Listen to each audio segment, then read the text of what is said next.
Letter 10 to Thomas Pennant, Esquire, August 4th, 1767.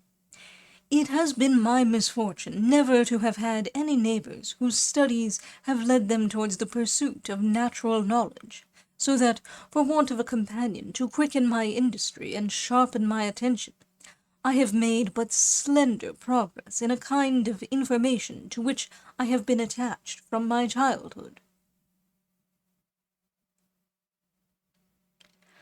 As to swallows, Hirundines rusticae, being found in a torpid state during the winter in the Isle of Wight, or any part of this country, I never heard any such account worth attending to. But a clergyman of an inquisitive turn assures me that, when he was a great boy, some workmen, in pulling down the battlements of a church tower early in the spring, found 2 or 3 swifts, Hirundines apodes, among the rubbish, which were at first appearance dead, but on being carried toward the fire, revived. He told me that, out of his great care to preserve them, he put them in a paper bag, and hung them by the kitchen fire, where they were suffocated. Another intelligent person has informed me that, while he was a schoolboy at Brighthelmston in Sussex, a great fragment of the chalk cliff fell down one stormy winter on the beach, and that many people found swallows among the rubbish, but, on my questioning him whether he saw any of those birds himself, to my no small disappointment he answered me in the negative, but that others assured him they did. Young broods of swallows began to appear this year on July the 11th, and young martins, Hirundines urbicae, were then fledged in their nests. Both species will breed again once, for I see by my fauna of last year that young broods come forth so late as September the 18th. Are not these late hatchings more in favour of hiding than migration? Nay, some young martins remained in their nests last year so late as September the 29th, and yet they totally disappeared with us by the 5th of October. How strange is it that the swift, which seems to live exactly the same life with the swallow and house martin, should leave us before the middle of August invariably, while the latter stay often till the middle of October, and once I saw numbers of house martins on the 7th of November. The martins and red-wing fieldfares were flying in sight together. An uncommon assemblage of summer and winter birds.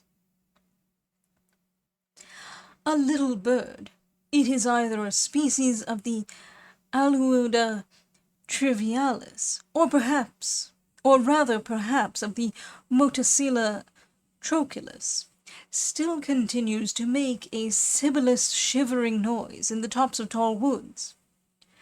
The stoparola of Ray, for which we have as yet no name in these parts, is called, in your zoology, the flycatcher. There is one circumstance characteristic of this bird, which seems to have escaped observation, and that is, that it takes its stand on the top of some stake or post, from whence it springs forth on its prey, catching a fly in the air, and hardly ever touching the ground, but returning still to the same stand for many times together. I perceive there are more than one species of the Motacilla trochilus. Mr. Durham supposes, in Ray's Philosophical Letters, that he has discovered 3. In these there is again an instance of some very common birds that have as yet no English name. Mr. Stillingfleet makes a question whether the black cap, Motacilla atricapilla, be a bird of passage or not.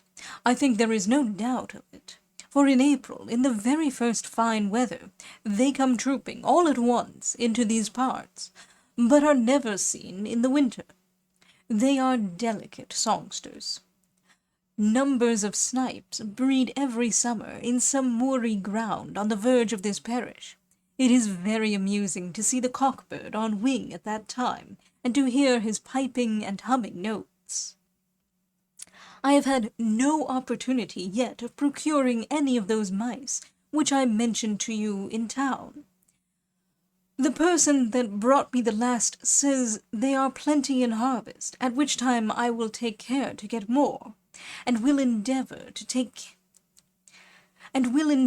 put the matter out of doubt, whether it be a nondescript species or not. I suspect much there may be 2 species of water rats.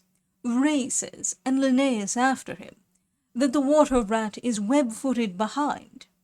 Now, I have discovered a rat on the banks of our little stream that is not web-footed, and yet is an excellent swimmer and diver. It answers exactly to the mus amphibius of Linnaeus. See Systema Naturae, which he says natat in fossis et urinator. I should be glad to procure one Plantis palmatis. Linnaeus seems to be in a puzzle about his mus amphibius, and to doubt whether it differs from his mus terrestris, which if it be, as he allows, the mus agrestis capite grandi brachioros of Ray, is widely different from the water rat, both in size, make, and manner of life.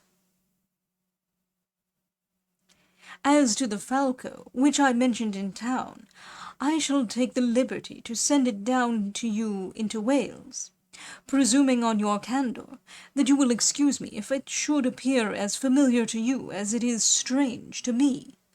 Though mutilated, qualem dices antehac fuis, tales cum sint reliquiae.